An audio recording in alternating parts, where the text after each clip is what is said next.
this is our show flat at Metchley Hall. So the video that we're showing at the moment is of a studio.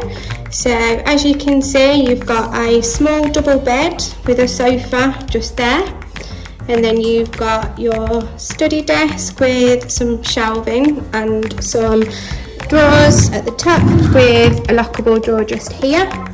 We've got a wardrobe which has got plenty of hanging space with 2 drawers just at the bottom here for you.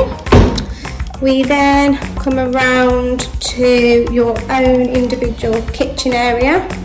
So within the kitchen you've got your fridge, which has a freezer box at the top.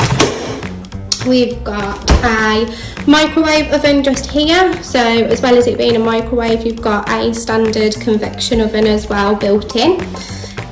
As you can see, plenty of storage here, and you've also got some drawers and things just here with another large under sink storage cupboard just there for you.